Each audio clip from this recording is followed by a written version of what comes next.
The scorching Arizona sun beat down mercilessly on the dusty trail that wound through the Sonoran Desert in the summer of 1885. Samuel McKenna wiped the sweat from his weathered brow as he guided his horse through the rocky terrain, returning from a supply run to the nearest town of Tucson. At 42, Sam had spent the last 15 years building his ranch from nothing, carving out a life in the unforgiving wilderness where most men failed and fled back east.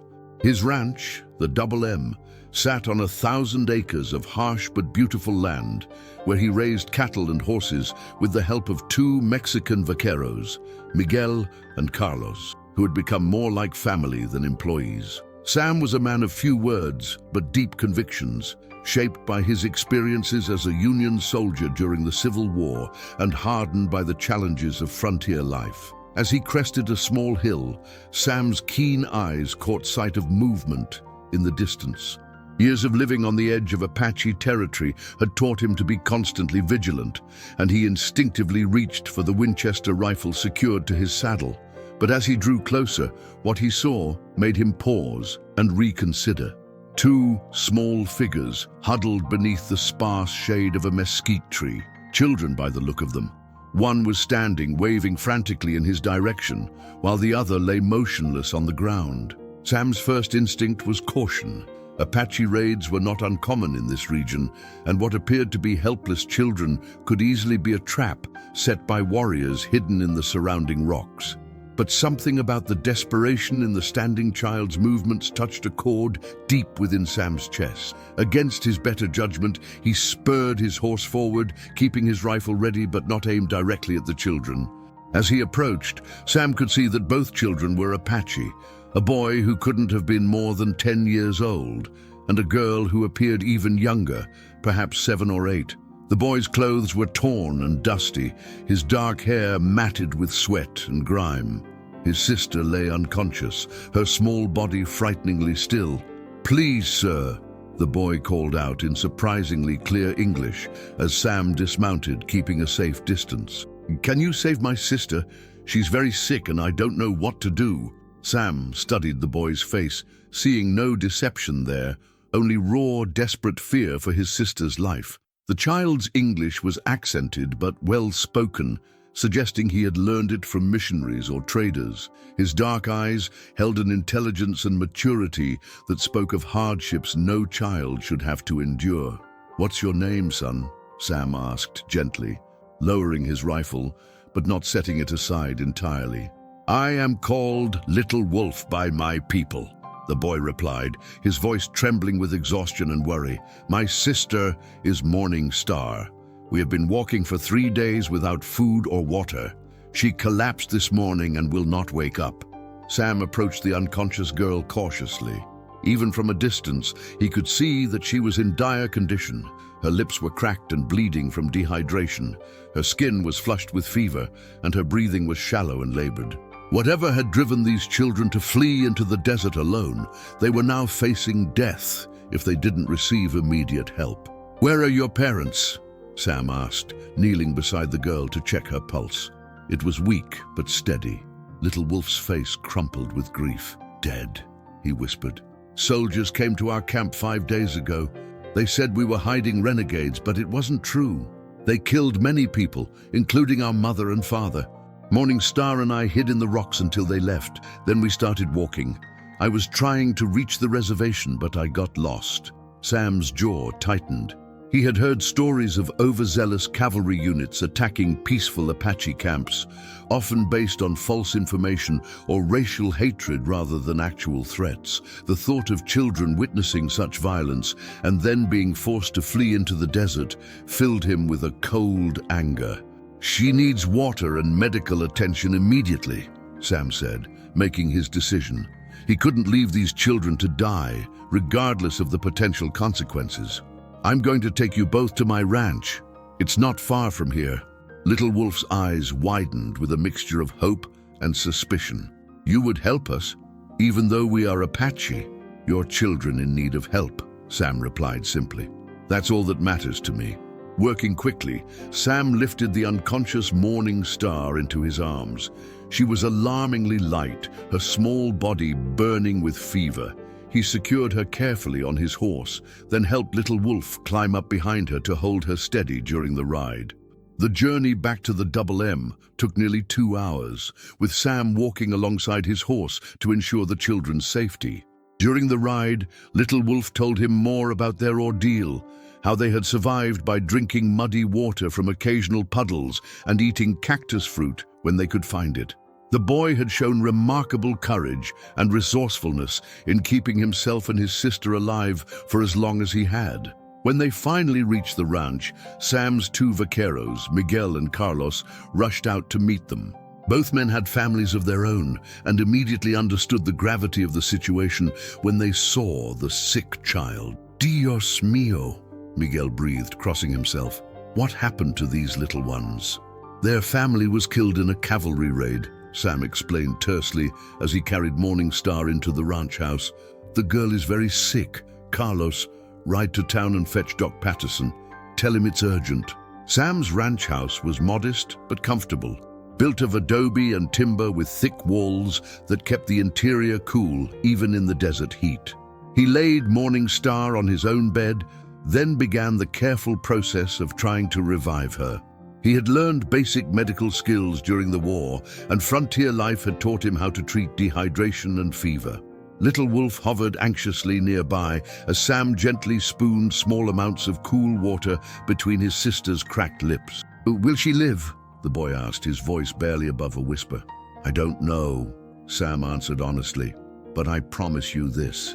I'll do everything in my power to save her, and whatever happens, you're both safe here." As the hours passed, Sam worked tirelessly to bring down Morning Star's fever. He bathed her with cool water, forced small amounts of liquid into her mouth, and monitored her breathing. Little Wolf refused to leave his sister's side despite Sam's gentle suggestions that he should eat something and rest. "I promised our mother I would take care of her," Little Wolf explained when Sam offered him food. "I cannot leave her now." Sam was struck by the boy's devotion and sense of responsibility. At 10 years old, Little Wolf had already shown more courage and loyalty than many grown men Sam had known. The rancher found himself deeply moved by the child's determination to protect his sister, even in the face of overwhelming odds. When Dr. Patterson finally arrived near sunset, he was a gruff but competent man in his 60s who'd been practicing frontier medicine for decades. He examined Morning Star thoroughly, his weathered face grave as he assessed her condition. "She's severely dehydrated and malnourished," the doctor reported. "There's also signs of exposure and exhaustion." "It's touch and go, Sam. The next 24 hours will tell us whether she'll pull through." "What can we do?" Sam asked. "Keep doing what you're doing. Small amounts of water frequently. Try to get some broth into her if she'll take it, and keep her cool. The boy looks like he's in better shape, but he needs food and rest too." Dr. Patterson stayed through the night, helping Sam monitor Morning Star's condition. Little Wolf finally fell asleep in a chair beside the bed, exhausted by days of hardship and worry. As Sam watched the sleeping boy, he found himself thinking about the choices that lay ahead. He knew that harboring Apache children, even orphaned ones, could bring trouble from both the military and local settlers who viewed all Apaches as enemies. But looking at these 2 innocent children who had already suffered so much, Sam knew he couldn't turn them away. They had lost everything, their family, their home, their entire way of life, and now they had no one but him. As dawn broke over the desert, Morning Star's fever finally began to break. Her breathing became stronger, and she stirred restlessly in her sleep. Dr. Patterson smiled for the first time since his arrival. "I think she's going to make it," he said quietly. "You saved her life, Sam." Little Wolf woke at the sound of voices and immediately rushed to his sister's side. When he saw that her color was better and her breathing had improved, tears of relief streamed down his young face. "Thank you," he whispered to Sam. "Thank you for saving her." Sam placed a gentle hand on the boy's shoulder. "You saved her, son. You kept her alive long enough for help to arrive. You should be proud of what you did." As Morningstar continued to recover over the following days, Sam found himself facing a decision that would change all their lives forever. He could try to find relatives on the reservation to take the children, or he could find a way to keep them with him. Looking at their faces, Little Wolf's fierce protectiveness, and Morningstar's gradual return to health, Sam realized that his choice had already been made. These children had come into his life for a reason, and he wasn't going to let them go. 2 weeks had passed since Sam McKenna had found the Apache children in the desert, and the Double M Ranch had been transformed in ways he never could have anticipated.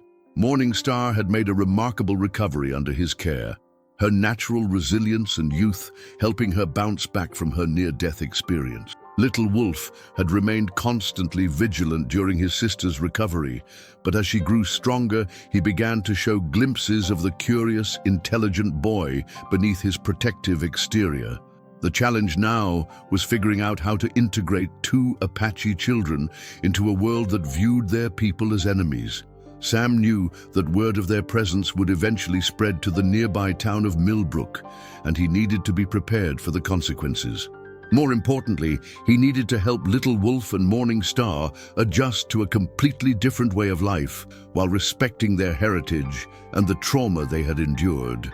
"Señor Sam," Miguel said one morning as they watched Little Wolf teaching his sister to ride one of the gentler horses.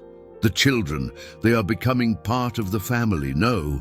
Sam nodded, observing how naturally both children had taken to ranch life. Little Wolf had an instinctive understanding of horses that impressed even the experienced vaqueros, while Morningstar showed a gentle touch with the smaller animals, chickens, goats, and the ranch dogs that had quickly adopted her as their favorite human. "They belong here," Sam replied, "but I need to make it legal somehow. If the authorities find out I'm harboring Apache children without proper documentation, they could take them away and send them to a government school back east." The thought of those harsh boarding schools designed to kill the Indian and save the man made Sam's blood run cold.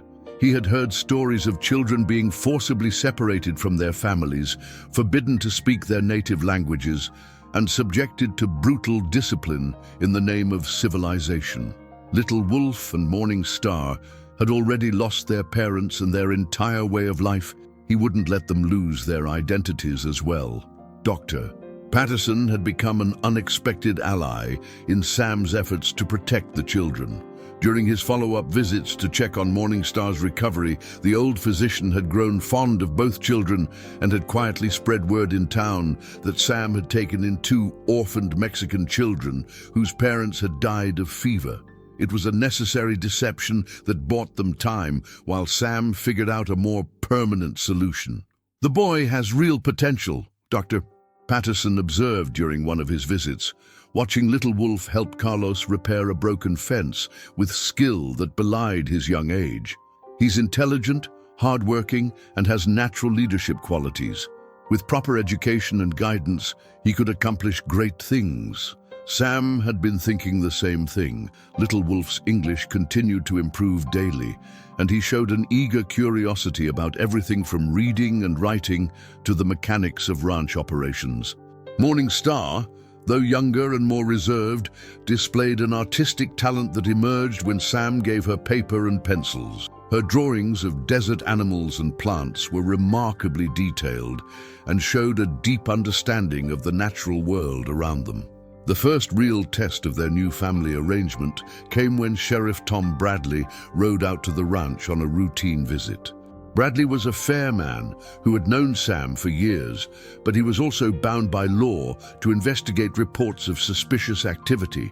Someone in town had mentioned seeing Indian children at the Double M, and he was obligated to follow up. "Sam," the sheriff said as he dismounted, his eyes scanning the ranch buildings, "I've been hearing some interesting stories about new additions to your household." Sam had prepared for this moment. "Tom, I'd like you to meet my wards, Luis and Maria Vasquez. Their parents died of fever down in Sonora, and they had nowhere else to go. I've been taking care of them." Little Wolf and Morningstar appeared from the barn, having been coached on their new identities. Little Wolf stepped forward with the confidence Sam had been teaching him, extending his hand to the sheriff in the manner of a young gentleman. "Good afternoon, Sheriff Bradley," Little Wolf said in carefully practiced English. "Thank you for visiting our home." Sheriff Bradley shook the boy's hand, studying his face carefully. Sam held his breath, knowing that the sheriff was experienced enough to recognize Apache features if he looked closely. But Little Wolf met his gaze steadily, and Morning Star curtsied politely as she had been taught. "Well," the sheriff said after a moment, "they seem like fine children. You're doing a good thing, Sam, taking them in like this. Not many men would take on such responsibility." After the sheriff left, Sam felt a mixture of relief and guilt. The deception had worked, but he knew it was only a temporary solution. Eventually, he would need to find a way to give the children legitimate identities that would protect them permanently.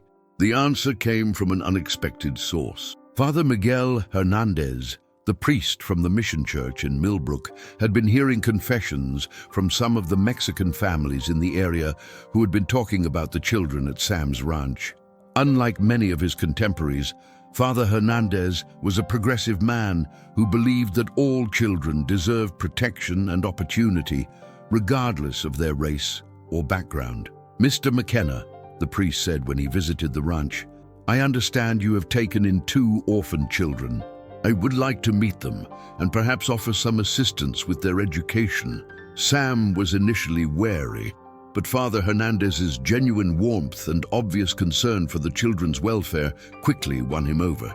The priest was particularly impressed with Little Wolf's quick mind and Morning Star's artistic abilities. "These children have great potential," Father Hernandez told Sam privately, "but they will need proper documentation if they are to have any chance at a normal life. I may be able to help with that." Through his connections with the church hierarchy and Mexican government officials, Father Hernandez was able to arrange for official birth certificates and baptismal records for Luis and Maria Vasquez, establishing their legal existence as Mexican nationals orphaned by disease and taken in by the charitable American rancher Samuel McKenna. It wasn't entirely legal, but it was the kind of compassionate bending of rules that the frontier sometimes required. With their new identities secured, Sam began to focus on the children's education and integration into the broader community.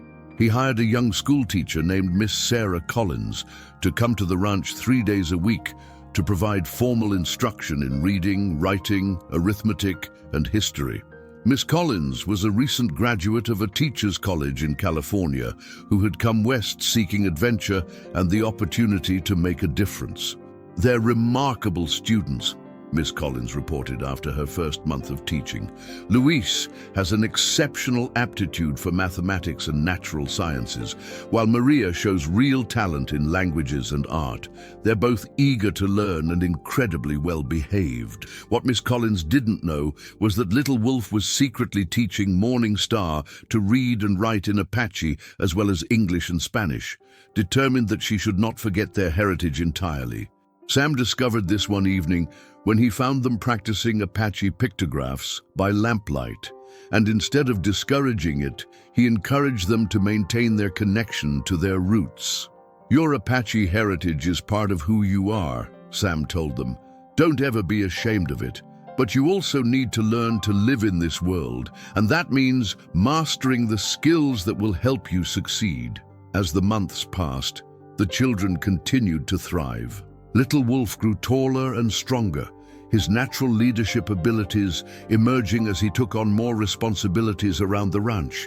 He showed particular aptitude for working with horses, displaying an almost mystical ability to calm even the most spirited animals. Morning Star blossomed into a cheerful, artistic child whose drawings and paintings began to attract attention from visitors to the ranch. The real test of their acceptance came during the annual Millbrook Harvest Festival, when Sam decided it was time for the children to participate in community events.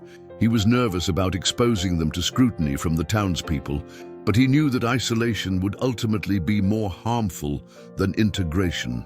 "Remember," he told them as they prepared for their first public appearance, "You are Luis and Maria Vasquez, my wards. You belong here just as much as anyone else." The festival was a revelation. Little Wolf's natural charm and intelligence quickly won over the adults, while Morning Star's shy sweetness endeared her to the other children. When she entered her artwork in the children's competition, her detailed painting of desert wildflowers won first prize, earning applause from the entire community. "Those are fine children you've got there, Sam," commented Mrs. Henderson, the mayor's wife. "You should be proud of how well you've raised them." As they rode home that evening, Sam felt a deep sense of satisfaction. The children had not only survived their traumatic beginning, but were thriving in ways that would have been impossible if they had been sent to a reservation or government school. They were becoming educated, confident young people who could succeed in the modern world while still honoring their heritage.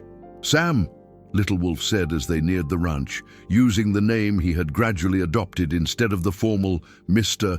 McKenna, "thank you for giving us a new life. I know we can never replace the family you never had, but we are grateful to be your family now." Sam felt his throat tighten with emotion.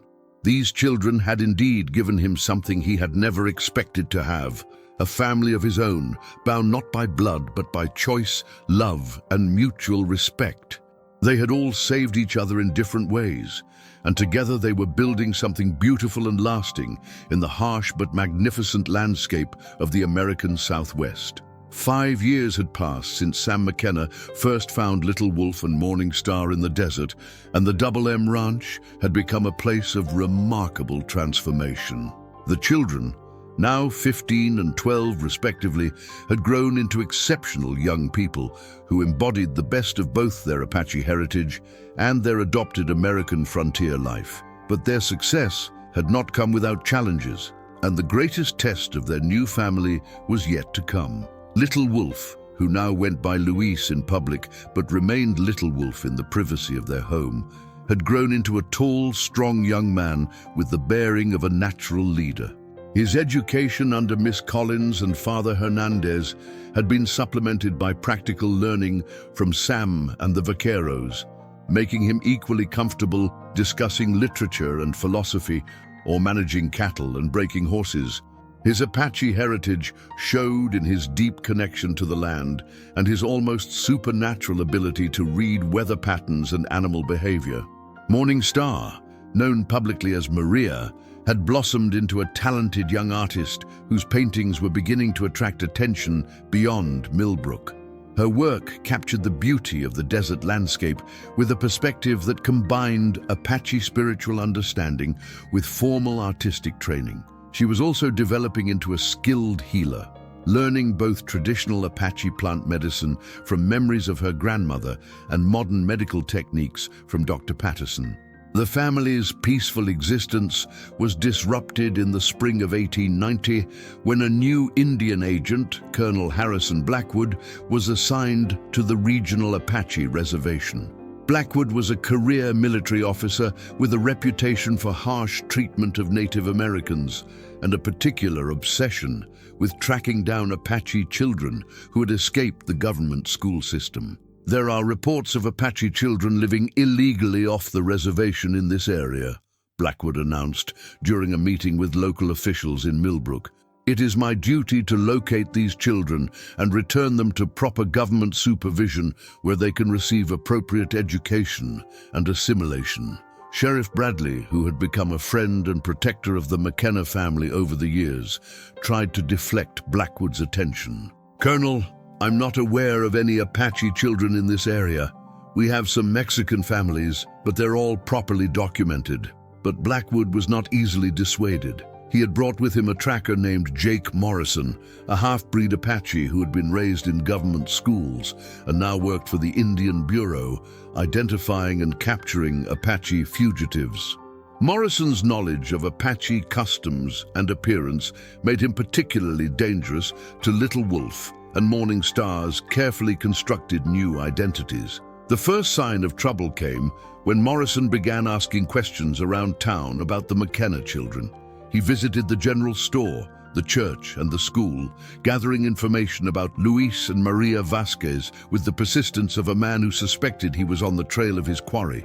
"There's something about those children that doesn't add up," Morrison told Colonel Blackwood after a week of investigation. "Their features, their mannerisms, even the way they move, it all suggests Apache heritage. And the timing of their arrival coincides with reports of Apache children who disappeared after the cavalry raid on Chief Red Cloud's band 5 years ago."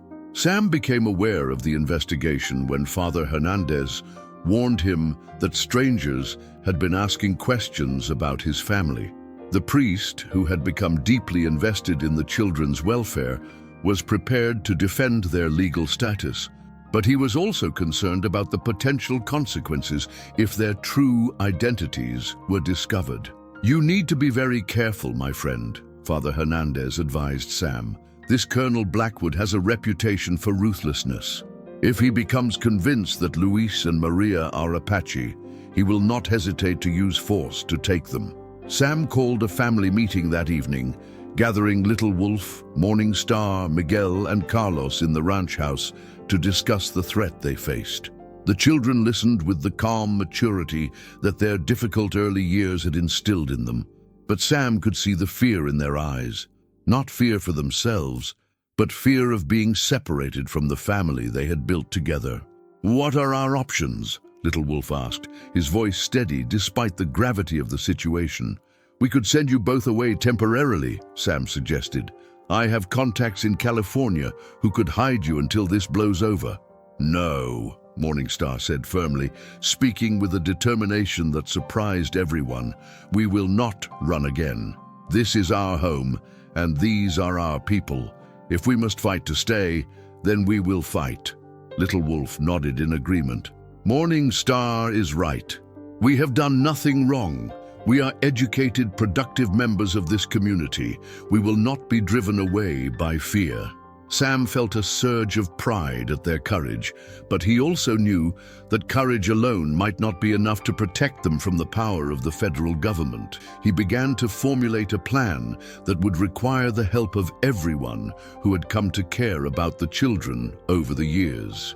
The confrontation came sooner than expected. Colonel Blackwood and Jake Morrison arrived at the Double M Ranch on a hot afternoon in late May, accompanied by 4 cavalry soldiers. Sam met them at the front gate, his Winchester rifle prominently displayed, but not aimed directly at the visitors. "Mr. McKenna," Colonel Blackwood announced, "I have reason to believe you are harboring Apache fugitives on your property. I demand to inspect your premises and question your wards." "You're welcome to look around, Colonel," Sam replied calmly, "but I think you'll find that my children are exactly who their papers say they are. Mexican orphans who have been legally adopted into my family." Little Wolf and Morning Star emerged from the house, dressed in their finest clothes and carrying themselves with the dignity that their education and upbringing had instilled in them. Little Wolf stepped forward and extended his hand to Colonel Blackwood in a gesture of polite respect. "Good afternoon, Colonel," he said in perfect English. "I am Luis Vasquez McKenna. This is my sister, Maria. We understand you have some questions about our background." Jake Morrison studied the young man's face intently, his experienced eye noting the high cheekbones, the dark eyes, and the proud bearing that marked Apache heritage. "You may call yourself Luis," Morrison said, "but I know Apache when I see it. You're the children who disappeared after the raid on Red Cloud's camp. I'm sure of it." "You are mistaken, sir," Morning Star replied with quiet dignity. "We are Mexican citizens who were orphaned by disease and taken in by Mr. McKenna out of Christian charity. Our papers are in order, and we have been productive members of this community for 5 years." At that moment, Sheriff Bradley arrived with Father Hernandez, Dr. Patterson, Miss Collins, and several prominent townspeople who had come to support the McKenna family. The show of community solidarity was impressive, but Colonel Blackwood was not deterred. "Papers can be forged," Blackwood declared. "I have the authority to take these children into custody for proper identification and processing." "Actually, Colonel, you don't," came a new voice from behind the group. Everyone turned to see a well-dressed man approaching on horseback, Judge William Harrison from the Territorial Court in Tucson. Father Hernandez had sent word to the judge, who had ridden hard to reach the ranch in time. "Judge Harrison," Colonel Blackwood said with barely concealed irritation, "what brings you here?"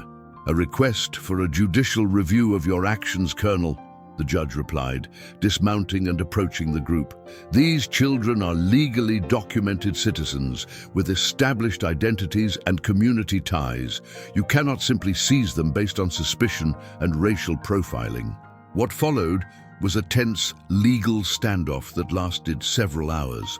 Judge Harrison demanded to see Blackwood's evidence, which consisted primarily of Morrison's suspicions and circumstantial timing. Father Hernandez produced the children's baptismal records and birth certificates, while Dr. Patterson testified to their medical history under their documented identities. The turning point came when Miss Collins brought forward a portfolio of Morning Star's artwork and Little Wolf's academic achievements, demonstrating their integration into American society and their potential for continued contribution to the community.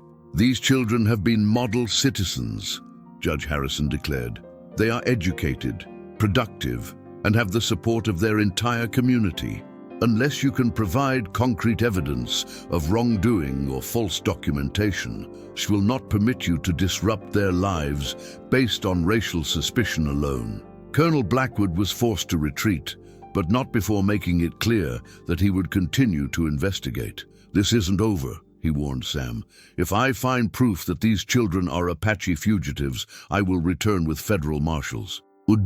After the officials left, the community rallied around the McKenna family with even greater determination. A legal defense fund was established, and several influential citizens wrote letters to territorial and federal authorities vouching for the children's character and contributions to the community. But perhaps the most significant development was Little Wolf's decision to take a public stand. At the next town meeting, he rose to address the assembled citizens with a speech that would be remembered for generations. "Friends and neighbors," he began, his voice carrying the authority of someone who had faced adversity and emerged stronger. "I stand before you today, not as Luis Vasquez or Little Wolf, but as a young man who has been shaped by both heritage and choice. Whether my blood is Apache, Mexican, or any other ancestry matters less than the content of my character and my commitment to this community that has embraced my sister and me." He continued, "We have all come to this land from somewhere else, seeking opportunity and freedom. Some came by choice, others by force or necessity. What matters is not where we came from, but what we build together. My sister and I choose to build our future here, with you, as Americans who happen to remember our roots with pride rather than shame." The speech received a standing ovation, and several people were moved to tears. From that day forward, the question of the children's origins became irrelevant to most of the community. They were simply Luis and Maria McKenna, beloved members of a family and community that had chosen to embrace them. Years later, when Little Wolf became a successful rancher and territorial legislator, and Morning Star became a renowned artist whose work was displayed in galleries across the Southwest, they would look back on that moment as the true beginning of their American dream. Not the day Sam found them in the desert, but the day their community chose to stand with them against prejudice and fear. The Apache boy who had once begged a stranger to save his sister had indeed found salvation, not just for her, but for both of them, in the form of a new family, a new community, and a new life built on the foundation of courage, compassion, and the belief that home is not where you come from, but where you choose to belong. The end. Important disclaimer. This story is completely fictional and was created exclusively for entertainment purposes. All characters, events, place names, and situations are products of imagination and do not represent real people, living or deceased, nor actual historical events. Any resemblance to reality is purely coincidental.